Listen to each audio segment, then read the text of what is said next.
But Clark rule, you guys need to know this. Not so much for my class, but you guys are going to see this when you get to PEDS. You're going to have to know how to calculate this. It's a method for determining the correct drug dose for a child based on the known adult dose. It assumes that the adult dose is based on a 150-pound person. So that child's dose is going to be the weight of the child in pounds divided by 150 pounds times the average adult dose. So make sure you know Clark's rule. Next page, table 5.1. You've seen all of these measuring systems before. Make sure that you know them. I added the 1 grain is equal to 60 milligrams because it was not on there, but you need to know that. And I added that 1 kilogram is equal to 2.2 pounds. You need to know this. Okay. You have it in your book. 1 grain is equal to 60 milligrams. 1 kilogram is equal to 2.2 pounds. I just added it on here, but you guys have this already from the handout I gave you last week. Next page, page 58. Table 5.2, make sure you know all of these. Everything here you guys got last week in the handout. You're just seeing it again. Make sure you know the solid measurements and the liquid measurements. Nothing here is new.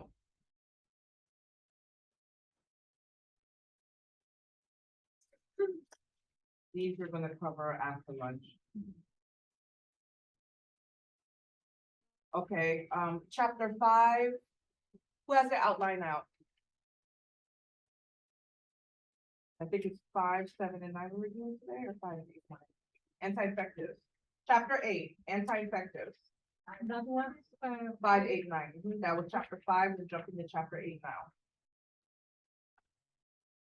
Chapter 8, anti-infectives.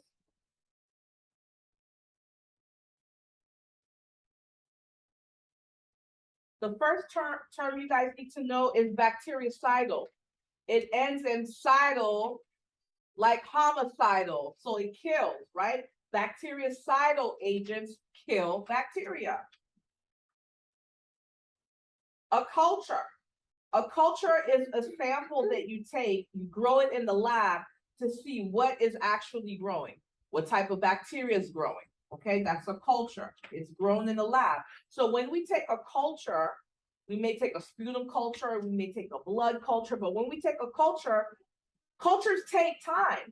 We don't get a result right away because we need that bacteria to grow for us to figure out what's going on with that patient. Prophylaxis. When you think of prophylaxis, that P for prophylaxis is prevention. So it's medication the patient may take to prevent something. So prophylactic antibiotics, the patient's taking antibiotics to prevent an infection. You know, maybe they're about to have a dental procedure and they have a history of cardiac disease, cardiac valve disease, something like that. Resistance. That's the ability of pathogens over time to adapt to an anti-infective to produce cells that are no longer affected by a particular drug. So if a patient has gotten a certain type of antibiotic, they may become resistant to that antibiotic and the antibiotic just doesn't work for them anymore. It does not kill that bacteria anymore, okay? So when you take a culture, you're taking a culture to see what type of bacteria is growing. But in addition to that, you're doing a culture and sensitivity. We're looking to see that bacteria that's growing, what type of antibiotic is that bacteria going to be sensitive to? If it's sensitive to something, that means that it can be killed by that particular antibiotic. If it's resistant, that means whatever it's resistant to, you do not expect the healthcare provider to order that. So if you see you have a culture and sensitivity, and you notice that the healthcare provider ordered something that the culture and sensitivity results show you that the patient is resistant to, are you going to be a robot and just give the antibiotic? Or are you going to hold that medication and make a phone call to the healthcare provider? You're going to hold that medication. And I just explained to you what sensitivity testing is. Superinfection. A superinfection is an infection that occurs when opportunistic pathogens that were kept in check by the normal bacteria have an opportunity to invade the system. So for example, the vagina has normal flora. But when women douche and they use these scented products, and let me tell you something, the vagina is not supposed to smell like roses and dandelions or whatever else it is. So what happens is when they're using these products, they kill the normal flora down there in the vagina, and it's a perfect environment for yeast to grow. And before you know it, patient has a fungal infection such as a yeast infection. Okay. Or if a person has thrush, you know, you have normal flora in your mouth, but if the patient's been taking antibiotics, you can kill that normal flora, and that creates a perfect environment for the patient to get candidiasis, and they grow thrush in the mouth. All right, drug list. The first list of drugs you guys are going to give me for next week. The first one's going to be bacitracin. That's the first card I want from you. Next, gentamicin. Number 3, Carbapenem. Number 4, polymyxin. Number 5, vancomycin. And vanco is a biggie. Make sure you guys know it. Page 89, drug therapy across the lifespan. Let's talk about anti-infective agents for children. Use anti-infectives with caution. Why? Early exposure can lead to early sensitivity. That's not a good thing, because if it's a child, they have their whole life to live, right? Imagine by the time they're in their 20s and they're resistant to almost anything. God forbid they have a really bad infection. It's going to be hard to kill that bacteria. Let's talk about anti-infectives for older adults. Older adults often do not present with the same signs and symptoms of infection that are seen in younger people. You absolutely need to understand this. The first sign and symptom of infection in an older adult usually is going to be a change in level of consciousness. You'll have a patient that was awake, alert, oriented, times 3. All of a sudden, they see their grandma flying across the room. You better suspect they have an infection going on, usually a UTI. But they're not going to present like your normal, healthy, younger adult with fever, maybe signs of inflammation. You're not going to see that in the older adult. Their signs and symptoms of infection are more masked. The first sign symptom you usually are going to see is a change in level of consciousness. Culture and sensitivity tests are important. Anti-infectives that adversely affect the liver and kidneys. Let's talk about that. Excuse me. When it comes to the older adult, it's wear and tear of the body. That's number 1, right? Things just start to break down. The liver is supposed to be metabolizing and breaking down these drugs. The kidney is supposed to be excreting these drugs, getting rid of them. So the older adult, that liver and kidney is not working the way it used to. They're already at high risk for toxicity. That's number 1. Number 2, the older adult, they lose their sense of thirst. That's why you always have to keep reminding them to drink. And so they're at high risk for dehydration. That places them at risk for drug toxicity. So it's very important for when the patient's on medications, for us to be looking at that urine output, the BUN, the creatinine. We're going to be very concerned about that.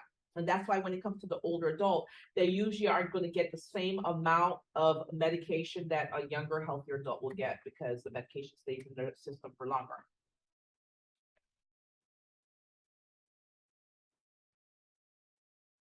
Next page. Anti-infective activity. Excuse me. Some anti-infectives are so active against infective microorganisms that they actually cause the death of cells that they affect. Remember, if it's bactericidal, it kills the bacteria. Fungicidal kills the fungus. Some anti-infectives are not as aggressive against invading organisms. They interfere with the ability of the cells to reproduce or to divide. When a cell does not kill, when a medication does not kill, remember, killing, that's cidal, right? But instead of killing, it just keeps it from reproducing. That's static. So bacterial static prevents it from reproducing. It doesn't kill it. Bactericidal kills. Bacteriostatic prevents reproduction or division. Okay? Make sure you know the difference between cidal and static.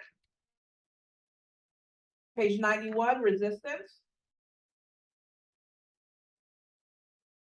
Resistance can be natural or acquired, and it refers to the ability over time to adapt to an anti-infective drug and produce cells that are no longer affected to a particular drug.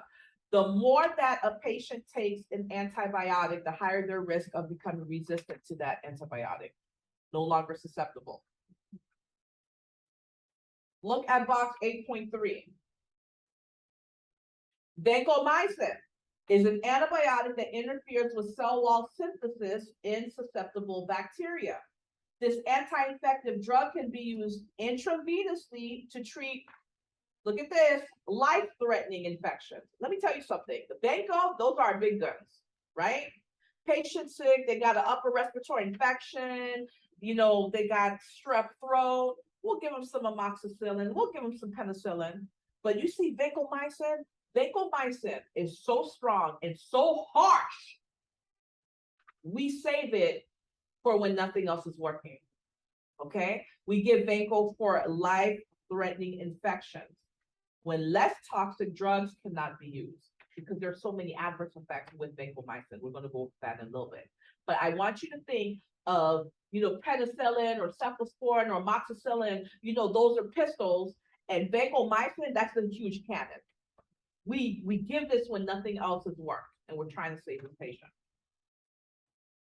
Because IV vanco can be highly toxic, its use is reserved for very special situations. Look at what it can cause. It can cause renal failure, ototoxicity, superinfections, and a condition known as red man syndrome. You have to know all of these adverse effects, guys. This can be characterized by the sudden and severe hypotension. They could have just said hypotension. They said severe hypotension, fever, chills, paresthesia, and erythema or redness of the neck and back. And that's why they call it red man syndrome. Adverse effects. Well, isn't this interesting? Right here in box 8.3, they just went over all of the adverse effects of vanco, right? God bless you. But now they're telling us the same thing again. Adverse effects, renal failure, highly toxic, ototoxicity, superinfection. You think the author wrote this twice just because they wanted to fill up space? No, they know how important this is. You're going to see this on the test. Make sure you know it.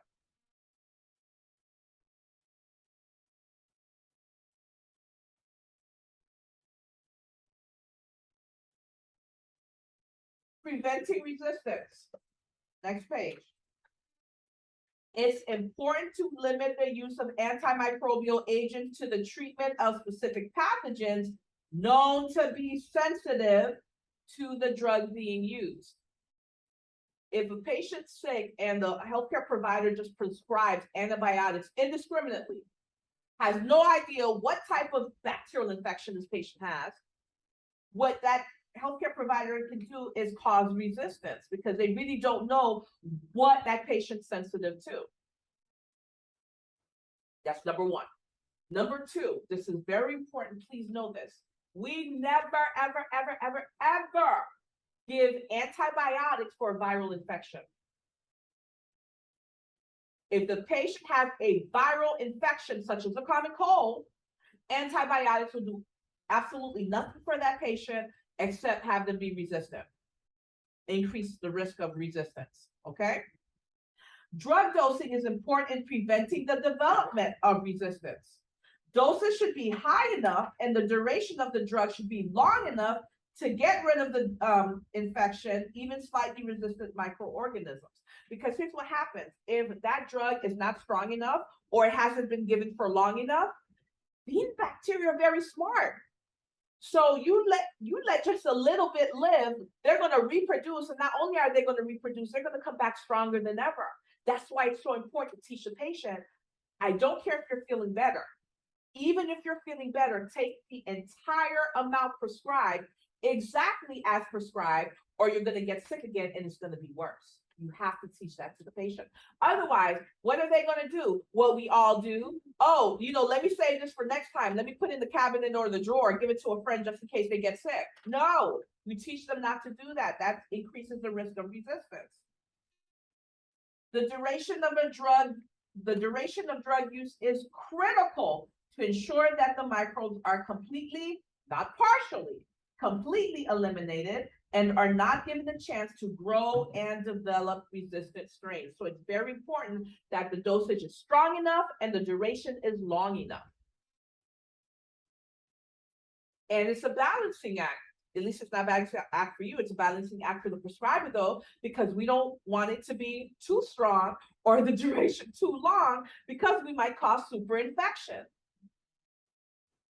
Many people stop taking a drug once they start to feel better and then keep the remaining pills to treat themselves at some point in the future when they do not feel well. Teach them not to do this. Healthcare providers should also be cautious about the indiscriminate use of anti-infectives. Antibiotics are not effective in the treatment of viral infections. Healthcare providers who prescribe anti-infectives without knowing the causative organism and which drugs might be appropriate are promoting the emergence of resistant strains of microbes. It's very important that they know exactly what's growing so they can know what's sensitive to. Take a look at box 8.4.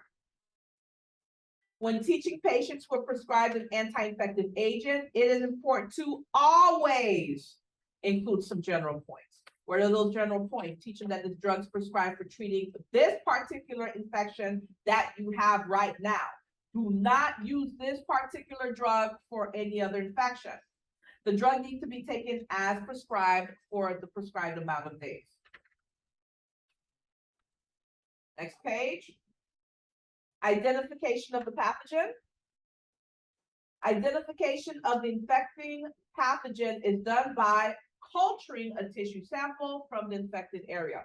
That's how we identify the offending organism. Sensitivity testing. Sensitivity testing identifies the causal pathogen and the most appropriate drug for treating the infection. Notice how the author is telling us the same thing over and over, just in different ways. Talk about synergism. Some drugs are synergistic. This means that they're more powerful when given in combination. That S in synergistic means strong. They're stronger when given together. Prophylaxis, again, sometimes it's clinically useful to use anti-infectives as a means of prophylaxis to prevent infection before they occur. For example, when patients anticipate traveling to an area where malaria is endemic, they may begin to take an anti-malarial drug before the journey and continue taking them periodically during the trip to make sure that they don't contract malaria.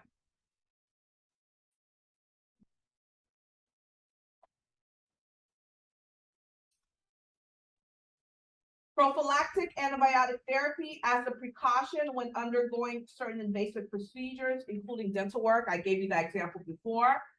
And for testing purposes, when it comes to prophylactic drugs, this is the example they usually like to give. They usually like to tell you that the patient has a history of cardiac valve disorder. So we know any patients with cardiac valve disorders, if they're getting an invasive procedure, anything as simple as going to the dentist, getting their teeth cleaned, or getting some type of procedure, they're going to have to be on antibiotics beforehand.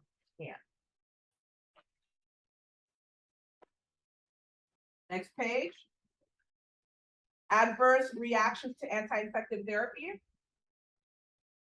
The most commonly encountered adverse effects associated with the use of anti-infective agents are direct toxic effects on the kidney. The kidney is important for excretion, right? On the GI tract, how most of those drugs are absorbed, especially if it's PO, and the nervous system. Let's talk about kidney damage first. Kidney damage. Drugs which have a direct toxic effect on the kidney can cause conditions ranging from renal dysfunction to full-blown renal failure. Full-blown renal failure, that patient's going to have to be on dialysis, right? When patients are taking these drugs, such as aminoglycosides are very, very, very, very, very, very, very hard on the kidneys. When patients are taking these type of drugs, they should be monitored closely for any sign of renal dysfunction. The patient should be well hydrated. Why? We're trying to keep those kidneys flushed. What are those signs and symptoms we're going to be looking for? Decreased GFR, the glomerular filtration rate, decreased urine output, increased BUN, increased creatinine. All of those are little signs that let us know that the kidney's in trouble. Let's talk about GI toxicity. Many of these agents have direct effects on the cells lining the GI tract, causing nausea, vomiting, stomach upset, or diarrhea. Some anti-infectives are toxic to the liver. These drugs can cause hepatitis and even liver failure. When patients are taking drugs known to be toxic to the liver, such as cephalosporins, they should be monitored closely, and the drug should be stopped at any sign of liver dysfunction. And in parentheses, I put a sign, they use this, what they usually give you for testing, of liver dysfunction, jaundice. You see that patient turning yellow, you know the liver's in trouble.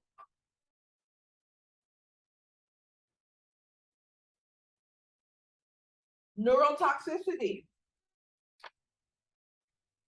The aminoglycoside antibiotics collect in the 8th cranial nerve. Guys, the 8th cranial nerve is responsible for what? Hearing, very good. In the 8th cranial nerve, and can cause dizziness, vertigo, and loss of hearing. Chloroquine, which is used to treat malaria and some other rheumatoid disorders, can accumulate in the retina and optic nerve and cause blindness. Let's take a look at box 8.5, adverse effects of antibiotic therapy. Gentamicin is an aminoglycoside antibiotic.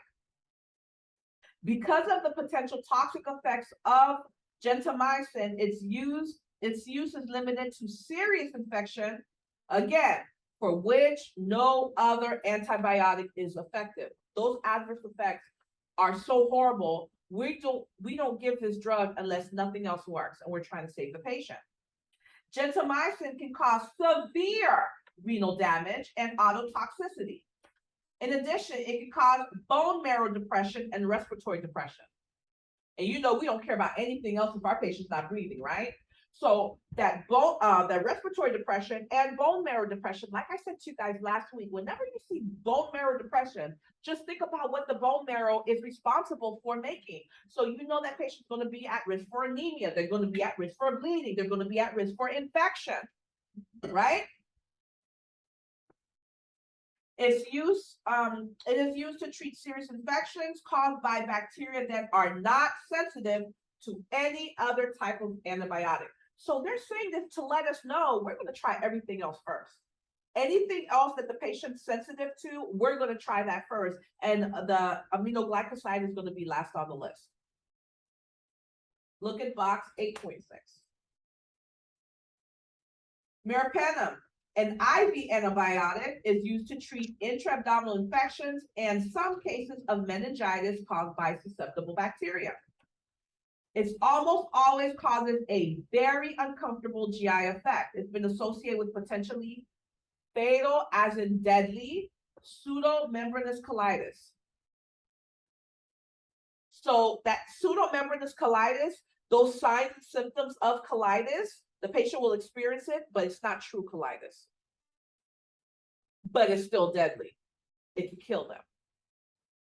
Because of its toxic effect on the GI cells, it's used only in those infections with proven sensitivity to meropenem and reduced sensitivity to less toxic antibiotics. What did I write here? I said, don't use unless you have to.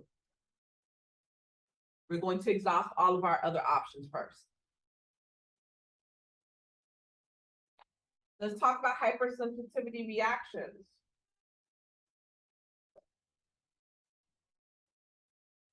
Allergic or hypersensitivity reactions reportedly occur with many antimicrobial agents. In severe cases, anaphylaxis can occur. We talked about this last week. You have allergic reactions and anaphylactic reactions. Remember, anaphylactic reactions, that's the deadly reaction. That is the life-threatening reaction, okay? This can be life-threatening. Some of these drugs demonstrated cross-sensitivity. Here are examples. Penicillin, cephalosporins. Penicillin and cephalosporin, the chemical makeup is very similar. So a patient who has a penicillin allergy, we are not going to give a cephalosporin and vice versa because we're not going to take that chance. We don't know what part of that chemical makeup that the patient is allergic to. And there's so many other options out there. We're going to give them something else. Patient may get erythromycin, but if they have an allergy to one, we are not going to give the other, okay? Cross-sensitivity and must be taken to obtain complete patient history before administration of one of these drugs. You're always going to check any allergies before you give a medication. It's important to determine what the allergic reaction was. We talked about this last week. A patient tells you, I'm allergic to whatever it is you're about to give them. The first thing that needs to come out of your mouth is, what was your allergic reaction? Oh, I broke out in hives. I had laryngoedema. My throat closed up. I was in the hospital for a week. Yeah, we're not going to give that medication. That's a true anaphylactic reaction. They're truly allergic. But if they say, oh, I had some nausea, I had some diarrhea, that's a side effect. That's something we teach them. Well, you know, you may experience this, but we're still going to give you the medication. So you're always going to say, what was your reaction to determine if they had a true allergic response? So you're going to ask them what their reaction was. Some patients report having a drug allergy, but closer investigation indicates that their reaction actually constituted an anticipated effect or a known adverse effect of the drug, such as nausea or diarrhea. Guess what, ladies and gentlemen? Everything causes nausea and diarrhea. Superinfections. Superinfections are infections that occur when the opportunistic pathogens that were kept in check by the normal flora, bacteria, have the opportunity to invade tissues. Common superinfections include vaginal or GI yeast infections, which are associated with antibiotic therapy. In recent years, the emergence of C. diff infections have been associated with the use of specific antibiotics. If anyone in this room has ever smelled C. diff before, you'll never forget it. You'll know immediately if a patient has C. diff in that stool, that diarrhea. If patients receive drugs that are known to induce superinfections, they should be monitored closely for any signs of new infections. They're giving us examples such as sore patches in the mouth, vaginal itching, diarrhea, and not normal diarrhea, guys. I'm talking about that C. diff male diarrhea. My goodness, you'll never forget it. And appropriate treatment for any superinfection should be started as soon as possible. All right, summary. I know, guys, it's heavy, it's a lot. I'm trying to make it as easy as possible for you, but it is what it is. The infection should be eradicated with the least toxicity to the host and the least likelihood of development of resistance. So when we're giving these antibiotics, we want to make it as least toxic as possible, but we want to make sure that we get rid of the entire infection. Anti-infectives also work to kill invading organisms or prevent them from reproducing. So if it kills, what does it end with? Cytal, yes. If it prevents them from reproducing, what does it end with? Static, wonderful. An important aspect of clinical care involving anti-infective agents is preventing or delaying the development of resistance. This can be done by ensuring that the particular anti-infective agent is the drug of choice for specific pathogen involved in that it's given in high enough doses to kill it. We have to make sure it's given in high enough doses and long enough. So what happens, we always want to do a culture of sensitivity, right? But sometimes because of time, there are other circumstances, we just can't do that culture and sensitivity. So if that's not possible, at least we're going to go by evidence-based practice. What has evidence and research shown us that for this type of particular infection, this medication will work best? Culture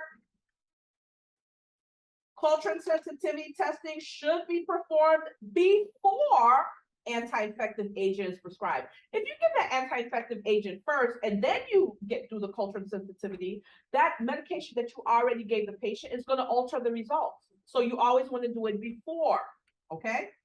Anti-infectives can have several adverse effects on the human host, including renal toxicity, multiple GI effects such as the nausea, vomiting, neurotoxicity, hypersensitivity reaction, and superinfections.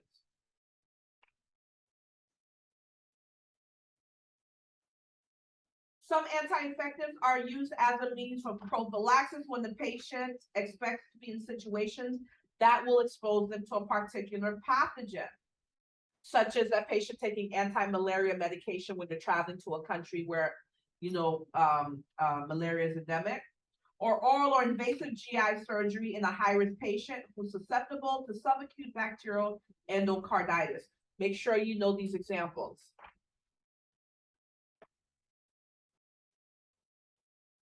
Okay, guys, you can take a 10-minute break before we do the next chapter. Because you look like you're about to pass out on me already. This is about stupid mistakes on that list. I will never forget. Okay, guys, antibiotics. So the 6th drug card I'm going to need from you, aminoglycosides. We just talked about those, the big guns. Number 7, carbapenems.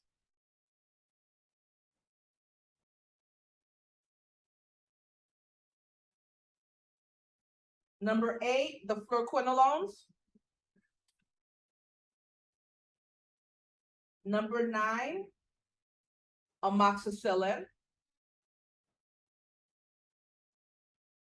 Number 10, the sulfonamides. So what you're going to do, for example, on the drug card, the drug class is sulfonamides, and then you can just list the medications that fall under that drug class, because you do have to know which medications fall under that drug class, because I may ask you about, for example, I may ask you about ciprofloxacin, and I ask you what the drug class is. You have to understand that's a fluoroquinolone, okay?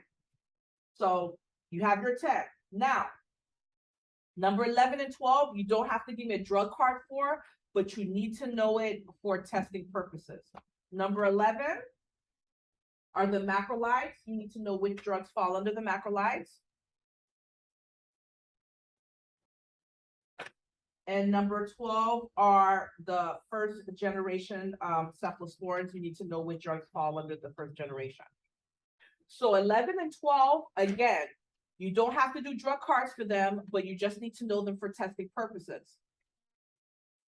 But everything I have listed as 1 through 10, you're going to give me drug cards for, okay? Yes.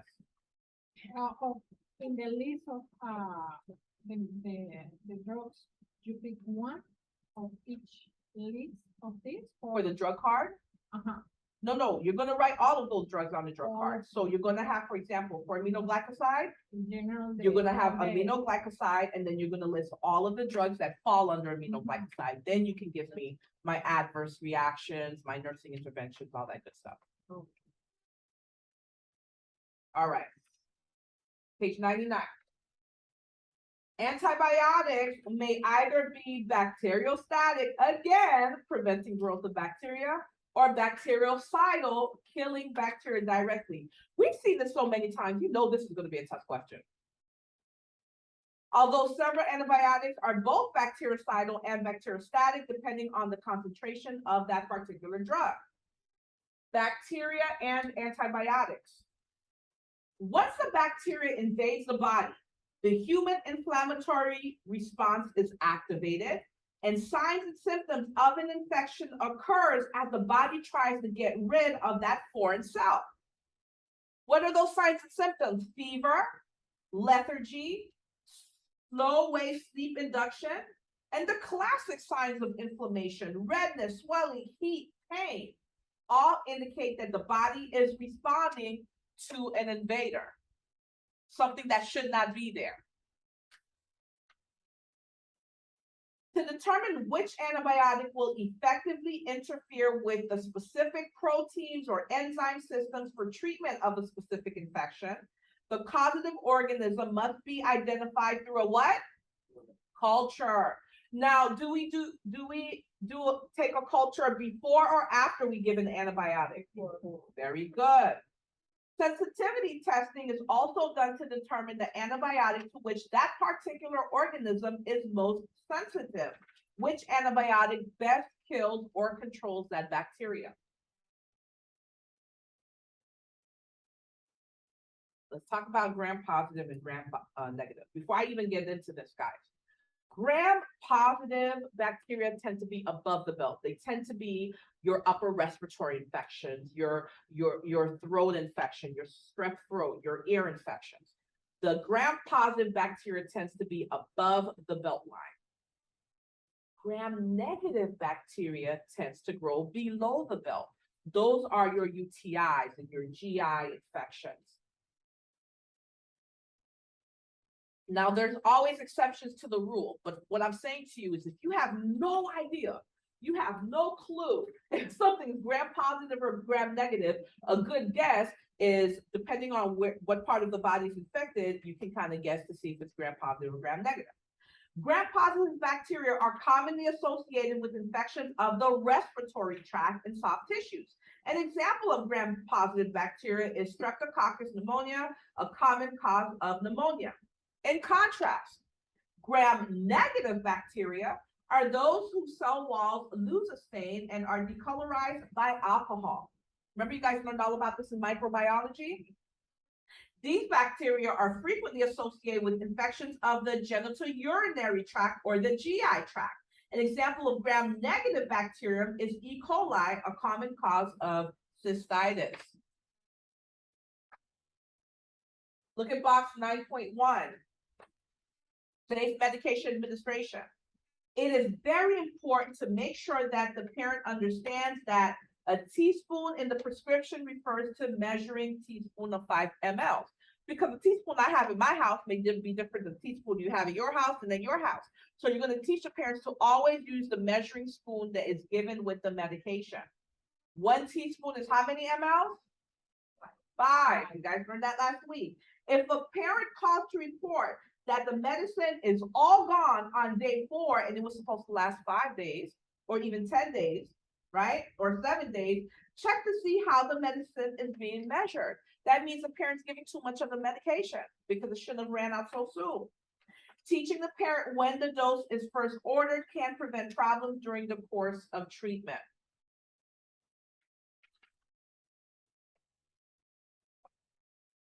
Okay.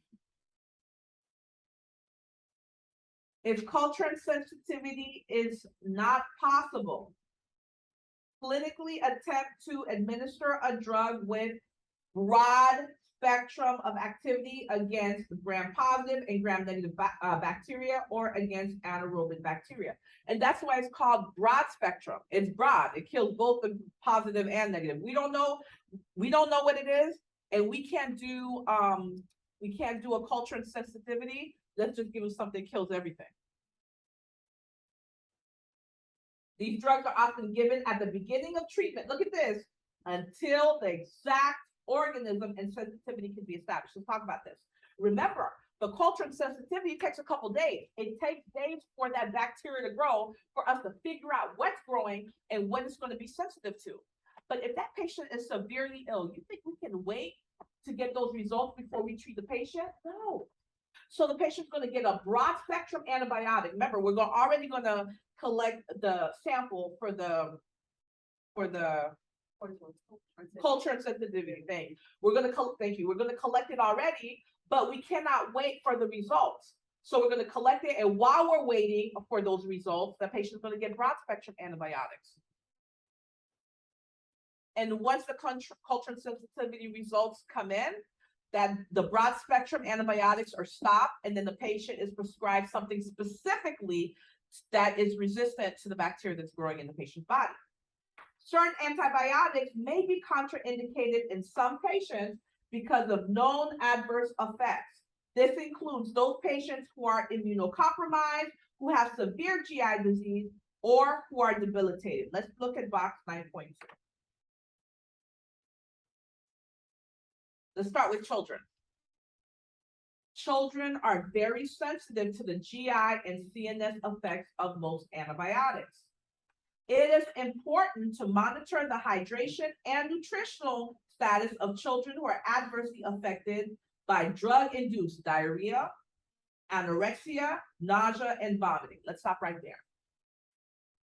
Remember when you guys last semester in professional nursing, and I went up on the board and I was teaching you guys about Maslow's hierarchy of need, physiological integrity, what's going to be priority, right?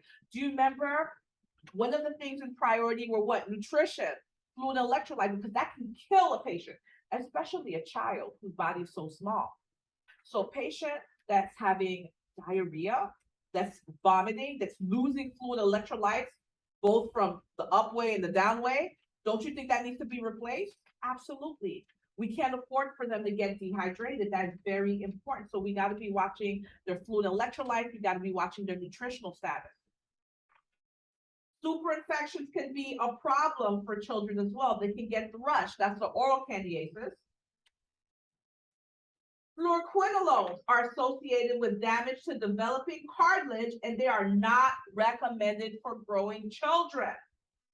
Tetracyclines have effects on the growing bones and teeth, so we don't give those to children as well.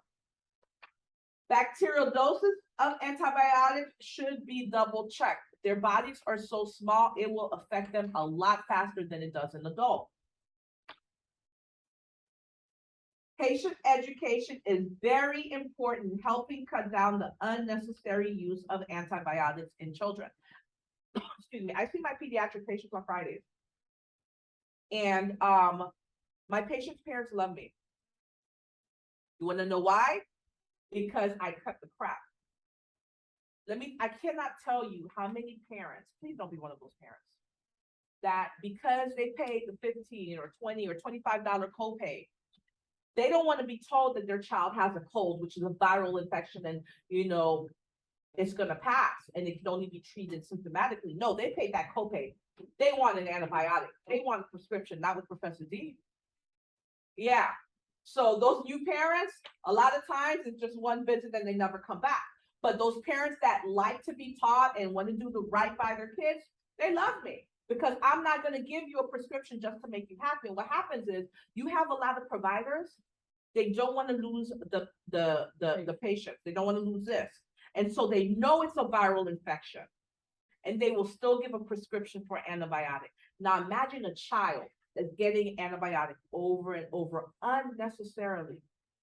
Now imagine they hit 16, 17-year-old and God forbid they got meningitis or another severe bacterial infection. What are we going to give them? Imagine giving a teenager or young adult something strong such as Bengal. So I want you to keep that in mind. It's very important. Patient education and teaching the parents will make a world of difference. Adults, it's very important to explain that antibiotics are useful against only specific bacteria and can actually cause problems when used unnecessarily for viral infections such as the common cold. Adults need to be cautioned to take the entire course of the medication as prescribed and not to store unused pills for future infections or share antibiotics with symptomatic friends. Oh, your nose is running here, take this antibiotic. No, don't do that. Tetracyclines, for example, are associated with pitting of enamel in developing teeth and with calcium deposits in growing bones. This is the second time we're seeing this. This has been seen on NCLEX very often. These drugs can cause serious problems for neonates. Women of childbearing age should be advised to use barrier contraceptives if any of these drugs are used. They should not take these type of drugs if they're pregnant. Many antibiotics interfere with the effectiveness of hormonal contraceptives. They will mess around and get pregnant. You have to teach them to use barrier contraceptive. When I say barrier contraceptive, what am I talking about? Condoms. Very good. Very good. Because if they're taking, if they're on the pill, many antibiotics make the pill ineffective.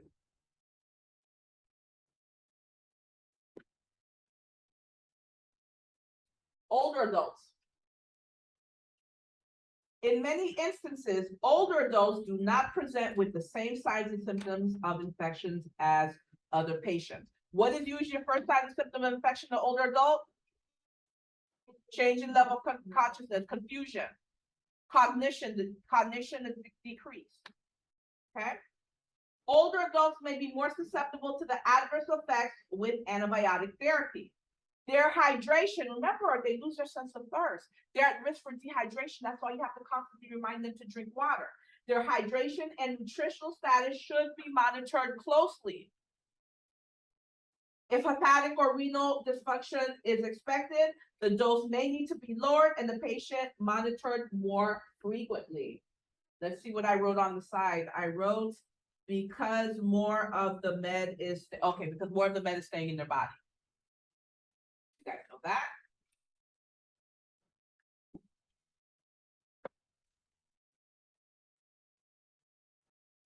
Bacteria and resistance to antibiotics. New drugs have to be developed to effectively treat infections involving these once controlled bacteria. It's very important to use these drugs only when the identity and sensitivity of the offending bacterium have been established. Again, indiscriminate use of these new drugs can lead to the development of more resistant strains for which there is no effective antibiotic. The longer an antibiotic is being used, the greater the chance that the bacteria will develop into a resistant strain. Use of antibiotics may result in the development of superinfections. Remember, that's the overgrowth of these opportunistic infections such as bacteria, fungi, yeast.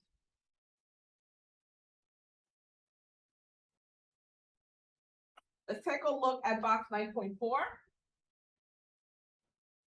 Using antibiotics properly. Nurses should include some of the following points about the risks and dangers of antibiotic abuse in the patient education plan, such as culture needs to be taken to identify the bacteria. Again, is the culture taken before or after we give the antibiotic? Before. Good.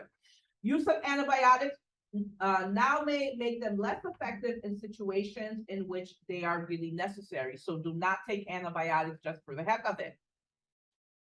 You're going to teach the patient to take the full course of antibiotics as prescribed. Tell the patient that allergies may develop with repeated exposures to certain antibiotics. Explain that viral infections, such as a common cold, do not respond to antibiotics, and all you're doing is increasing resistance.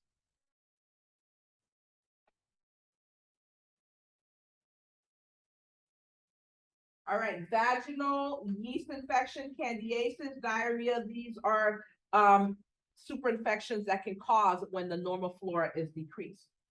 Key points. Bacteria can be classified as gram-positive or gram-negative. Usually gram-positive is above the belt, gram-negative below the belt. Culture and sensitivity testing ensures that the correct antibiotic is chosen for each infection. All right, let's talk about aminoglycosides. Aminoglycosides treat below the belt. This is a gram-negative antibiotic, okay? It treats gram-negative infections. Aminoglycosides is a powerful antibiotic used to treat Serious infections. Remember all those adverse effects of the aminoglycosides? It can kill the kidney, right? Autotoxicity, lots of stuff. Serious infections caused by gram-negative aerobic bacilli. Actions and indications for aminoglycosides. Before I go over the actions and indications for aminoglycosides, again, guys, I can't stress this enough. It's not enough to know the drug class. You have to know which drugs fall under this class. Because for testing, sometimes I'll give you the drug class, but sometimes I'll just give you the name of the drug.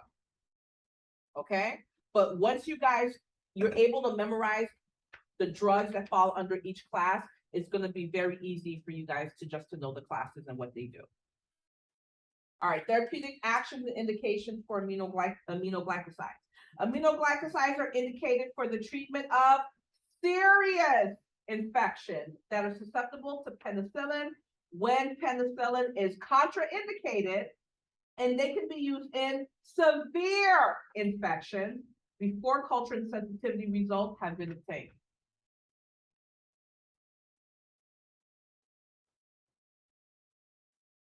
Pharmacokinetics, you guys will notice I really don't touch on them, but when I do, most likely it's going to be on the test because that means it's important enough. Hint, hint. Contraindications and cautions. You're going to assess them for any known allergy, renal or hepatic disease. Why? Because if kidney's not working properly, they're not going to be getting rid of that drug the way we want them to. And the liver's not working properly, it's not going to be metabolizing that drug the way we want it to. So we're going to assess them for that. Remember the aminoglycosides, they can cause autotoxicity. We're going to assess them for hearing loss, right? Pre-existing hearing loss, which can be intensified by the toxic effects on the auditory nerve. Active infection with herpes or mycobacterium infections, myasthenia gravis or Parkinsonism. Lactation, if they're breastfeeding. Why? Because it can be excreted in the milk. So that's going to be a contraindication. We don't want to give that to a woman that's breastfeeding.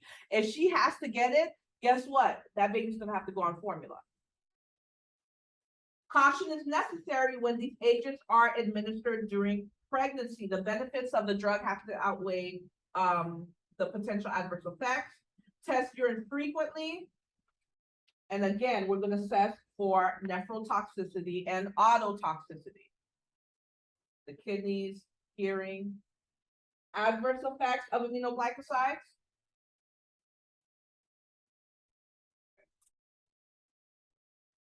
Autotoxicity, nephrotoxicity, possibly leading to deafness. Vestibular paralysis. Remember, guys, A&P, vestibular paralysis, what can that cause? Vertigo. So now we got safety issues for the patient. They can mess around and fall on our watch. Renal toxicity, nausea, vomiting, diarrhea, weight loss. Hepatic toxicity, hypersensitivity reaction, that's just a fancy word for saying allergic reaction. Rash, urticaria. Urticaria is when that patient breaks out, they have hives. That's urticaria. What about drug-drug interactions for aminoglycosides? Avoid combining aminoglycosides with potent diuretics. This increases the incidence of autotoxicity, nephrotoxicity, and neurotoxicity. Nursing considerations for aminoglycosides. Anyone have a book? I want to elevate this. It's going to make it easier for you guys to see. I'll take that. Thank you. Is this better? Does it make a difference? No. I don't know how to get rid of this glare.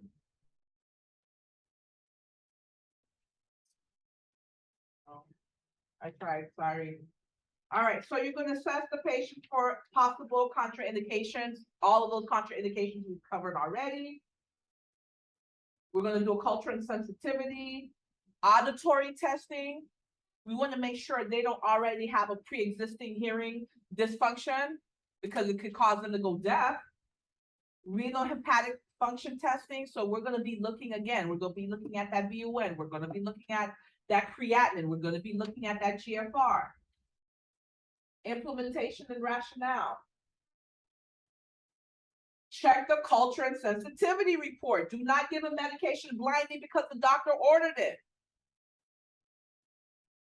You're going to teach them to take the full course of aminoglycosides as prescribed.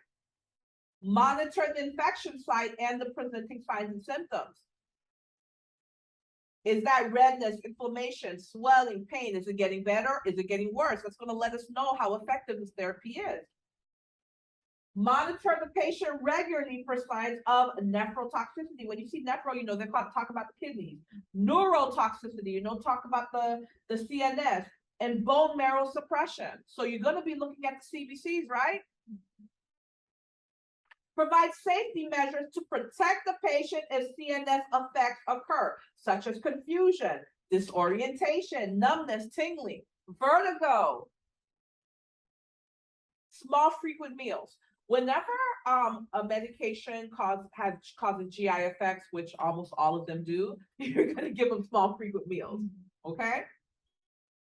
Mouth care.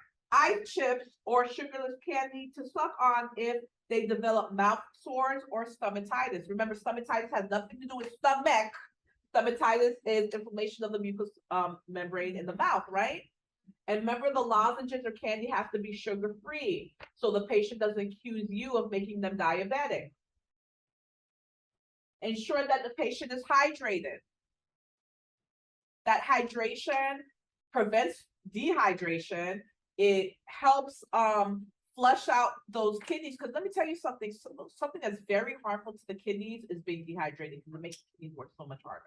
So you want patients drinking lots of fluids. You want to promote compliance, teach them the importance of taking their medication exactly as prescribed. Teach them to change position slowly. Avoid driving hazards. Drink lots of fluids. Maintain nutrition. This is very important. Teach them, even if you're nauseous, even if you're vomiting, even if you have diarrhea, you still have to eat. Nutrition and fluid and electrolytes is muy importante. Did I say good? Okay.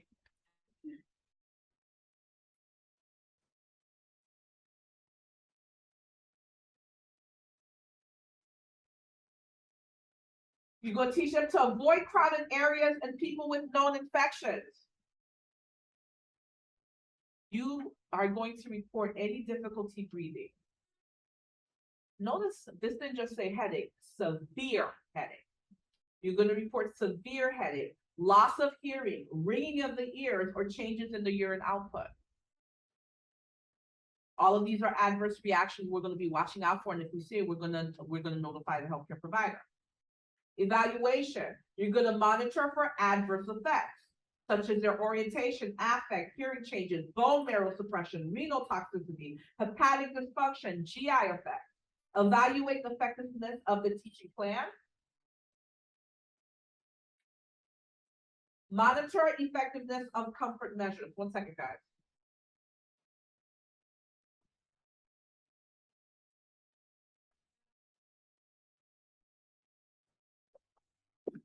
Key points.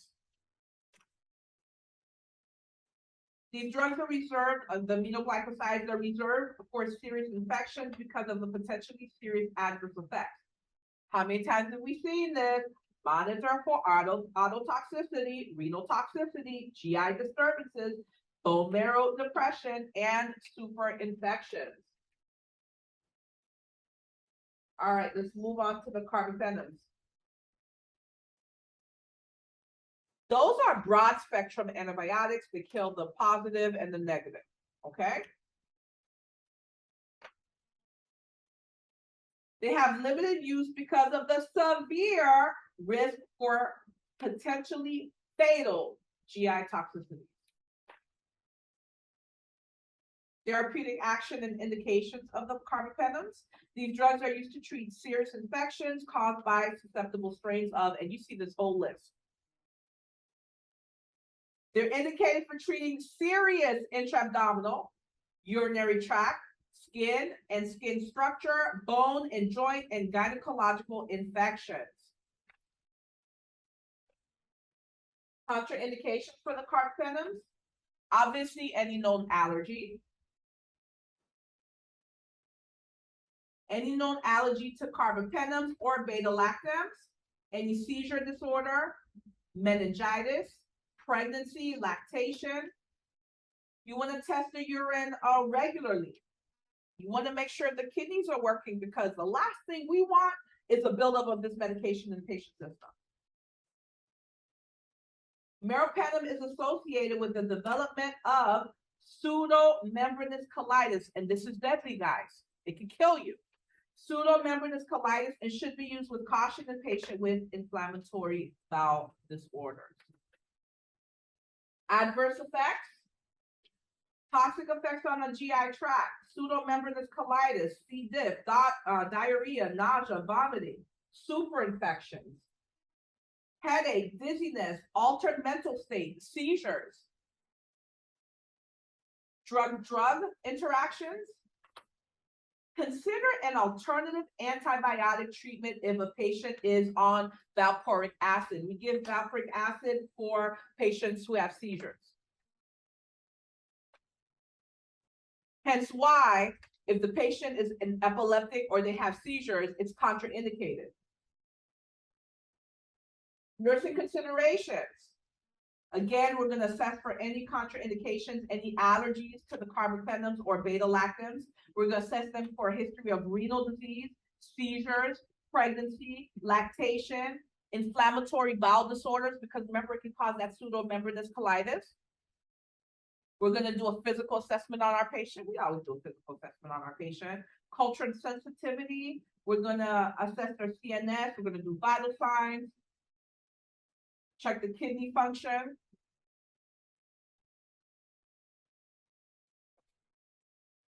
Implementation rationale.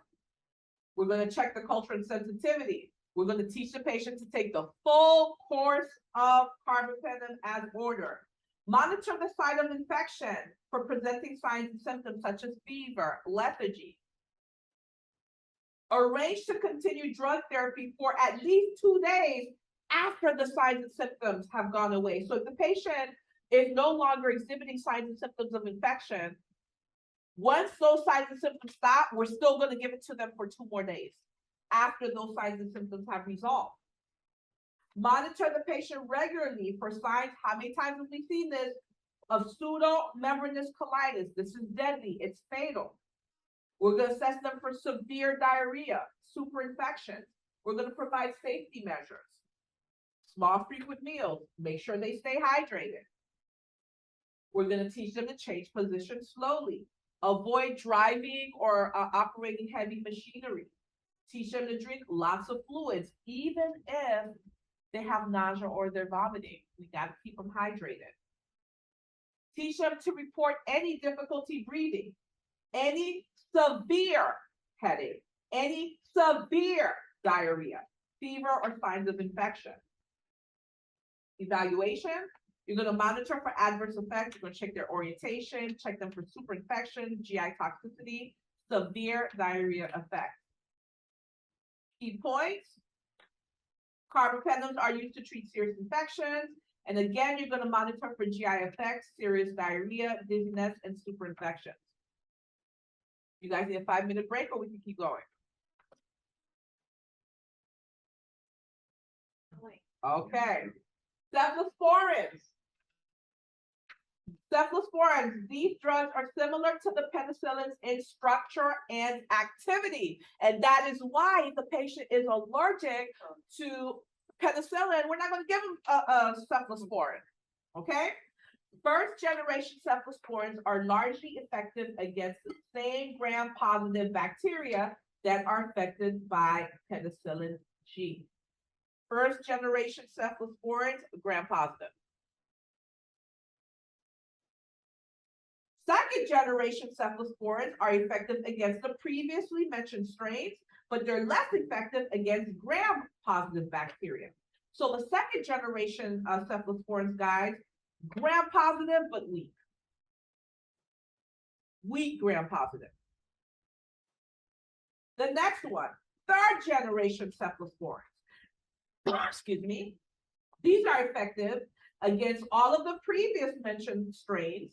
They're relatively weak against gram-positive bacteria, but more potent against the gram-negative bacilli.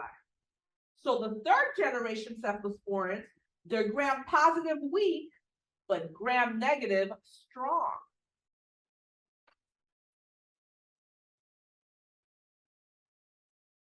Fourth generation cephalosporins. The fourth generation cephalosporins are in development. The first drug of this group, Cephalosporin, is active against gram-negative and gram-positive organisms. So the fourth generation treats gram-positive, gram-negative.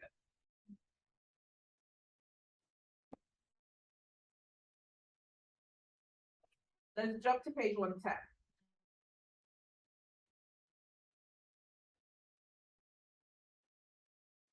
The fifth generation, that's the title of cephalosporins.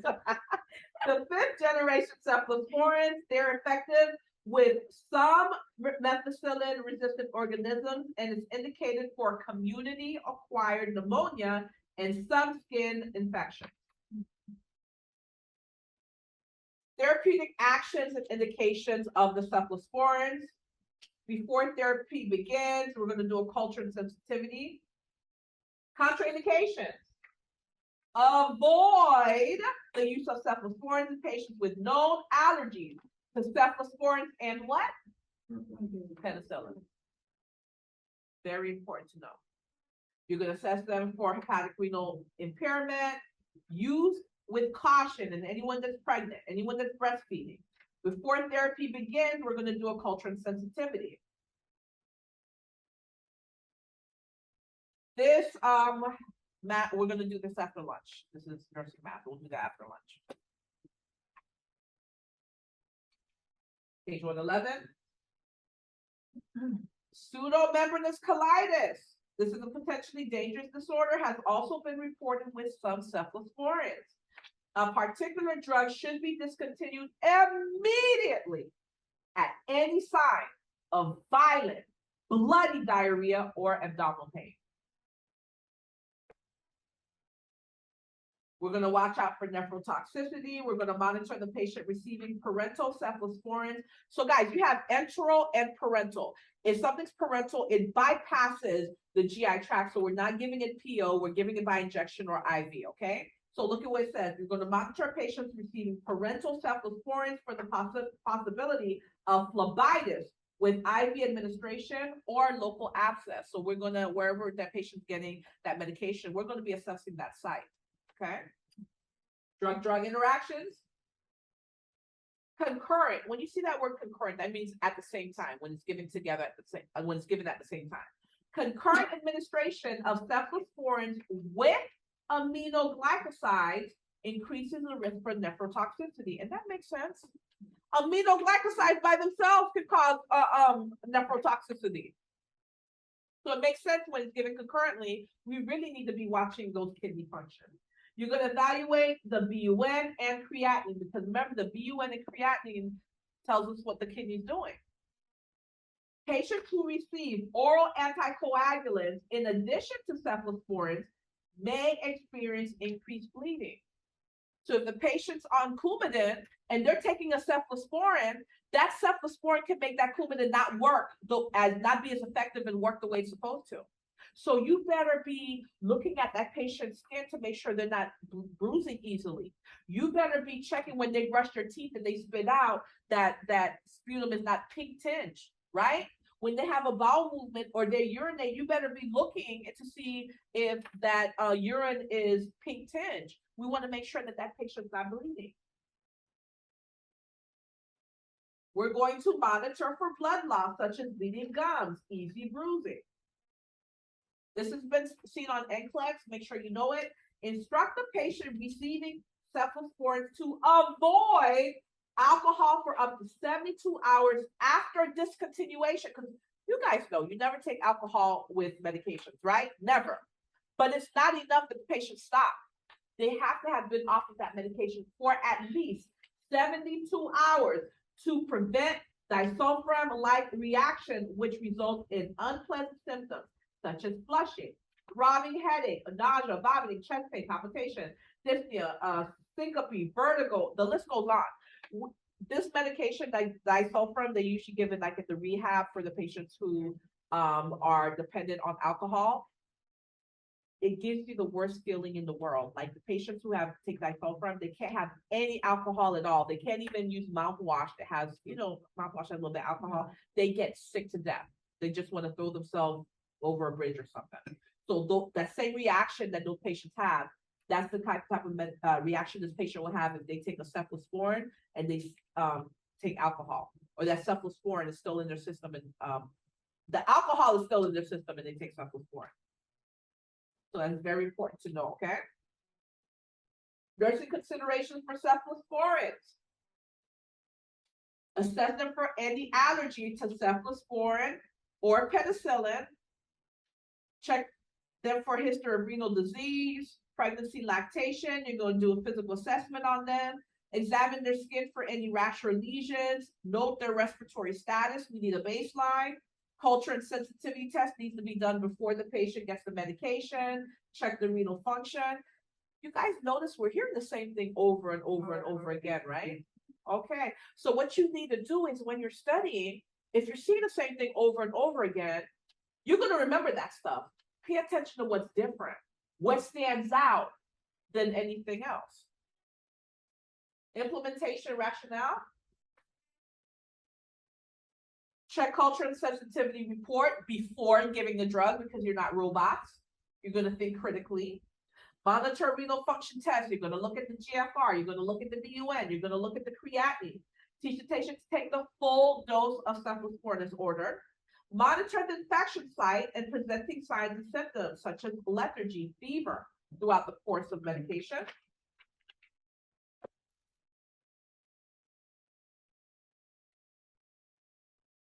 Arrange to continue the drug for at least 2 days after resolution of the signs and symptoms. We're going to get small, frequent meals, provide mouth care, ice chips, sugarless candy if the patient gets mouth sores or stomatitis. Make sure they get adequate fluids, monitor injection sites regularly, provide safety measures. We want to make sure there's no scatter rugs on the floor. We want to make sure that there's good lighting. We want to make sure that the bed's in the lowest position. We want to make sure that the call bell's within reach. We want to make sure that we teach that patient, hey, if you got to get up to go to the bathroom, press that call button. Don't try to do it yourself. All of those are safety measures, okay? Teach a patient to change positions slowly. Don't operate heavy machinery. Drink lots of fluids. Maintain nutrition, even if you're nauseous or vomiting or have diarrhea. You're going to teach them to report difficulty breathing, severe headache, severe diarrhea, dizziness, weakness. Why do you think they put severe in front of it? Because they may have a headache, they may have diarrhea. But if it's severe, that's a different story. And guys, this goes across the board for testing purposes. When they're asking you which one's a priority patient, if you see they put severe in front of anything, I'm not telling you that's the answer, but it needs to be one of the contenders. Right? If that's a contender, but they also have another patient that's not breathing, you're going to choose the patient that's not breathing. Okay. Where was I? Oh, thank you. Avoid consuming alcoholic beverages while receiving cephalosporins and for at least 72 hours after completing the drug course because of serious side effects could occur. Evaluation, you're going to monitor the patient, monitor for adverse effects, and provide comfort and safety measures. Key points, monitor for GI upsets, diarrhea, pseudomembranous colitis, which is deadly. All right, we're moving on to fluoroquinolones. Fluoroquinolones are broad spectrum antibiotics. Broad spectrum of, it covers broad spectrum of activity. Fluoroquinolones include ciprofloxacin. You guys see it, I'm not gonna try to pronounce it. Ciprofloxacin, which is the most widely used fluoroquinolone, and then you see the rest, make sure you know them. Contraindications of the fluoroquinolones. Fluoroquinolones now have, a black box warning related to potential serious adverse effects that can occur.